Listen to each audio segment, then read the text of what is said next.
Horror कहानियां थी। जाग उठी डायन।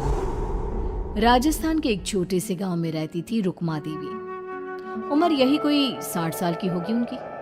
गांव के लोग कहते थे कि वो औरत नहीं बल्कि डायन थी, क्योंकि शादी होते ही रुक्मा के पति की मौत हो गई और फिर धीरे धीरे उसके परिवार के सब लोग एक एक करके खत्म हो गए और साथ ही गांव में पड़ा अकाल। जमीन सूख गई, खेती सूख गई, लोग भूखे मरने लगे। रुक्मा को गांव से बाहर निकाल दिया गया और तब से वो गांव के बाहर झोपड़ी बनाकर रहने लगी।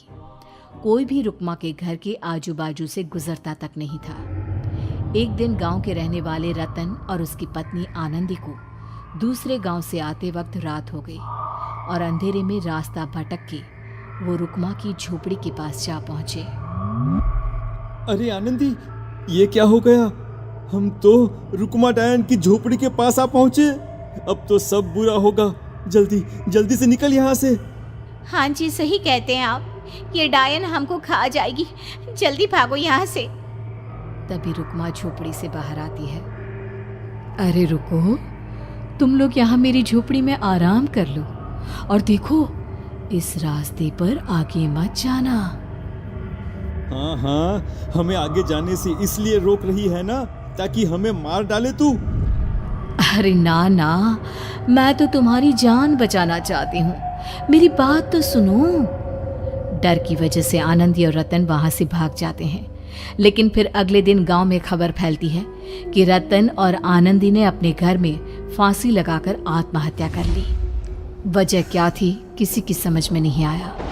अगले दिन गांव में जोर का तूफान आया और भयानक तरीके से किसी के रोने की आवाज गूंजने लगी। अरे भाई, लगता है उस डायन रुक्मा ने गांव पे काला जादू कर दिया है। हाँ भाई, मुझे भी ऐसा ही लग रहा है। लगता है कल आनंदी और रतन मर गए। लगता है ये उसी का किया धरा है। हमें सरपंच के पास चलना चाहिए। वो दोनों आदमी सरपंच के घर पहुंचते हैं। अरे, तुम इस वक्त यहाँ पर क्यों आए हो? जानते नहीं बाहर क्या हो रहा है? कितनी डरावनी आवाज गांव में गूंज रही है। बस मालिक, किसी तरह आ गए। पूरे गांव वालों की जिंदगी का सवाल है। अरे मालिक, ऐसे तो सब एक एक करके मर जाएंगे। तो क्या चाहते हो? क्या किया जाए? मालिक, हमें रुक्मा को मारना होगा। अरे जब तक वो डायन गांव में जिंदा रहेगी तब तक गांव में ये सब होता ही रहेगा। शायद ठीक कह रहे हो तुम लोग, मगर ये काम करेगा कौन? मालिक, अगर आप कहे तो हम दोनों मिलके इस काम को अंजाम दे दे। बस आपको हमें यकीन दिलाना होगा कि हम पकड़े नहीं जाएंगे। ठीक है, लेकिन बाहर जो आतंक का साया है उसमें तुम दोनों रुक्मा तक पहुंचोगे कैसे? हैं? क्या तुम्हें डर नहीं लगता? मालिक, आप उसकी चिंता ना करें। काल भैरव का भभूत है हमारे पास। रुक्मा तक पहुंचकर आसानी से मौत के घाट उतार देंगे उसको। हाँ, मैं भी चलूंगा तुम लोगों के साथ। उस डायन को मरते हुए देखने की बड़ी इच्छा है मुझे। सरपंच उन दोनों लोगों के साथ गांव के बाहर की तरफ चल देता है। गांव में घनघोर काली रात पसरी हुई थी और दिल दहलाने वाली चीख की आवाज माहौल को बेहद खौफनाक बना रही थी। हाथ में काल भैरव का भभूत लिए वो तीनों रुक्मा की झोपड़ी की तरफ जा रहे थे। वहां पहुंचने के बाद, ये लो खंजर और पार कर दो इस डायन के कलेजे के अंदर। मालिक, आप बस यहीं खड़े होकर नजारा देखो, आज ना बचेगी ये। हाँ मालिक, ये भभूत अब इसकी जरूरत नहीं है। मैं इसे यहाँ पेड़ की डाली पे रख देता हूँ। लौटते वक्त हमारी रक्षा करेगा। वो दोनों आदमी चुपके से सोती हुई रुक्मा देवी के ऊपर वार करते हैं। एक जोरदार चीख से वो इलाका गूंज उठता है, लेकिन अचानक रुक्मा के शरीर से जो खून बहता है उसका रंग नीला था। ये देखकर वो दोनों आदमी डर से कांपने लगते हैं। अरे अरे अरे अरे, ये क्या? अरे इसके खून का रंग तो नीला है। अरे तो क्या हुआ? डायन जो ठहरी, इंसान नहीं है ये, और आज इस बात का पक्का यकीन हो गया है। मर गई चुड़ैल, मर जाने दे। चल सरपंच साहब को जाकर ये खबर सुनाते हैं। वो दोनों जैसे ही बाहर आए, उन्होंने देखा सरपंच की लाश पेड़ पे लटकी हुई थी। ये देखकर वो दोनों डर के मारे चीखते हुए वहां से भागे, लेकिन तभी एक बेहद डरावनी औरत उनके सामने आकर खड़ी हो गई। कहाँ जा रहे हो?